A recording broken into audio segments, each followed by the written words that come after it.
weekend. What we're looking at is finding a refuge in kindness. And it's a beautiful part of this story we've been looking at. And there's a rhythm to this story. Actually, we're turning it into a whole series because it's such a beautiful rhythm.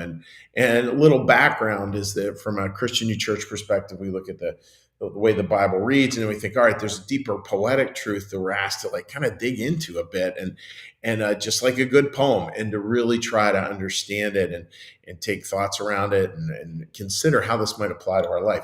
And this is a beautiful story with Lot and his family, ancient guy, and they're trying to get them out of this city. The city is sort of this corrupt city, and it represents, pictures that part of our brain that just isn't paradigms that just don't work. And it could, essentially where we're arrogant and all that stuff, all those pieces that don't work, and how God's going to take the very best of us and move that forward.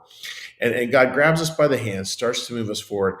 And then in this passage, he says as well, in the sense of the letter, he says, look to the mountains, flee to the mountains. So you picture a time, right, where we have this tumultuous time, this really hard time of our life. And God's kind of moving us forward, and there's all the pain and upset and frankly, all the sadness that comes with those sorts of movements, all the fear. And here's God going like, I'm going to like gently try to bend your gaze so you can have a vision moving forward. And this vision moving forward is not a vision moving forward where we understand all things for all time. I know that is what I always find very tempting, is like, God will be totally fine if you tell me how all the story goes. And that's not it.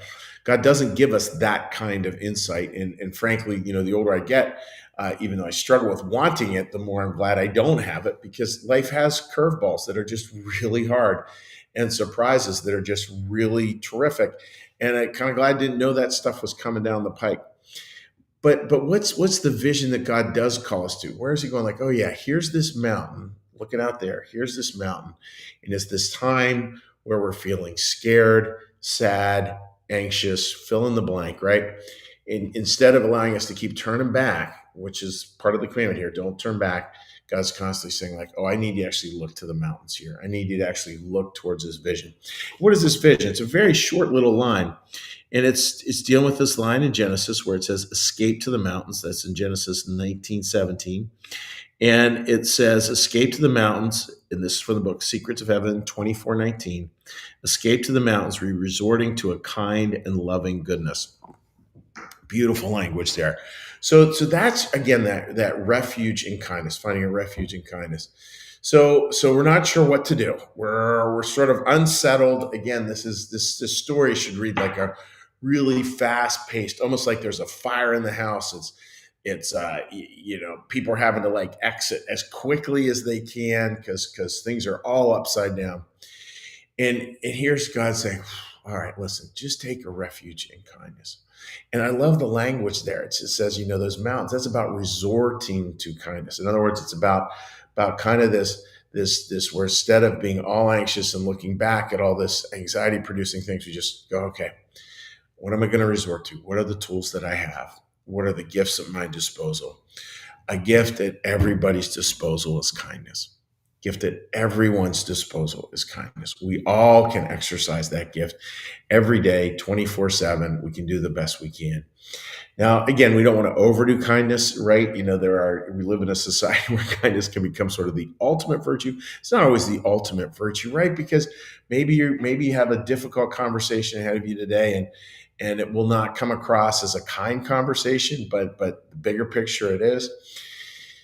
That being said, when we're in the midst of a really challenging time and just not sure what to do, think about resorting to kindness, coming back to it again and again and again.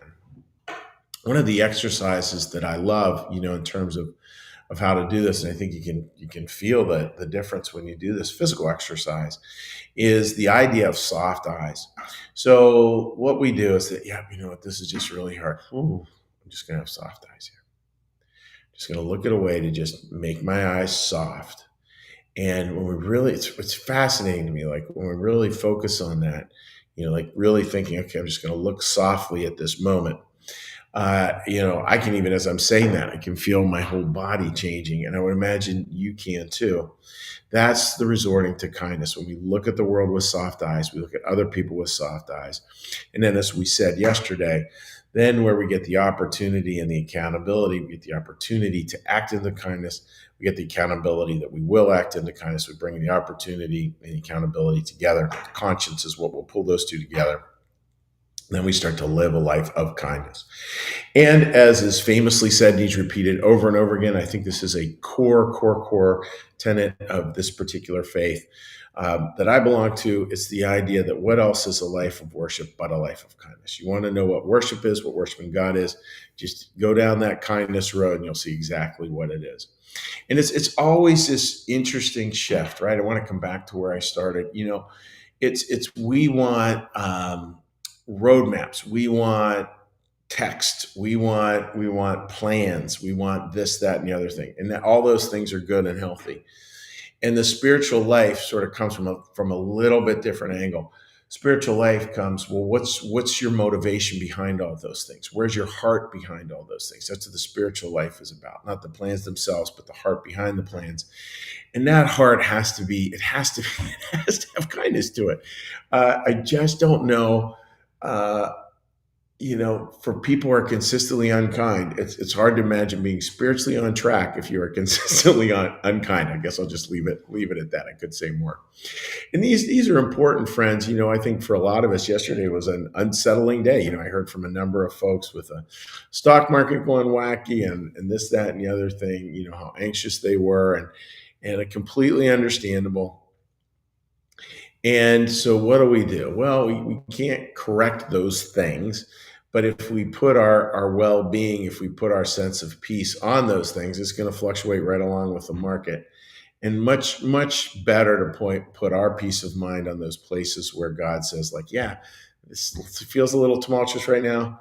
Look to the mountains. Redo the line here again, resort to a kind and loving goodness. Like, resort to that, and have soft eyes as you go about it. So, friends, this is great. You're going to get that opportunity today, and I wish you all the best with it. May you have it be something that really adds a lot of life and breath to your day-to-day living a life of kindness. So, with that, dear friends, what we're going to do is we're going to take a little breath. We're going to do a little prayer, little meditation, and then we'll say hi to folks on Facebook. So, please join me. So, let's get a little breath.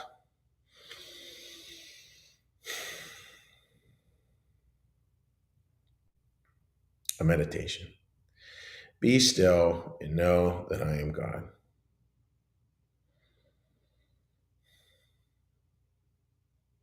Be still and know that I am.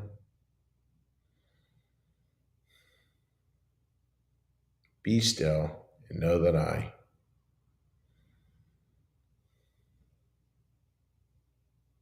Be still and know that. Be still and know. Be still and be still.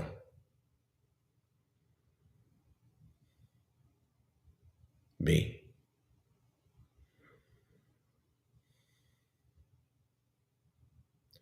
Our Father, who art in the heavens, hallowed be thy name. Thy kingdom come, thy will be done, as in heaven, so upon the earth. Give us this day our daily bread, and forgive us our debts, as we also forgive our debtors. And lead us not into temptation, but deliver us from evil. For thine is the kingdom, and the power, and the glory forever. Amen. May the Lord bless you and keep you. May the Lord make his face to shine upon you and be gracious unto you. May the Lord lift up his countenance upon you, bring you peace, and bring you home. Amen. All right, dear friends, let's give a little cheery hello to folks who might be joining us this morning on Facebook. So let's take a little cheery hello here. All right, again, I hope you'll have a wonderful weekend ahead of you. Melissa, happy Friday, and happy Friday to you too, Melissa, and thank you. It's a very fun message. Like the whole resorting to kindness thing, boy, it's such a good one. It's such a good spiritual practice, consistent spiritual practice. Rita, happy weekend, everyone, and same to you too, Rita. And Martha, good morning to you. I hope you're doing well, my friend. And now let's flip on over to here. Alrighty, doody, here we go. Mandy, yes. I would agree. Boy, it's just so funny how it gets, life gets so much more complicated than what we make it. And when I read these things about kindness, just like, oh yeah, note to self, that's it.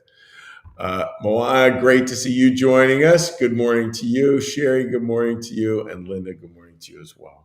So, dear friends, may God just bless your weekend. May you have a wonderful time with friends and family and the like, and enjoy your day. And just a final little last note, all our appreciation around all our friends have done that. Like our content, it's funded by viewers like you. Thank you. Please consider becoming a sustaining supporter of New Church Live today.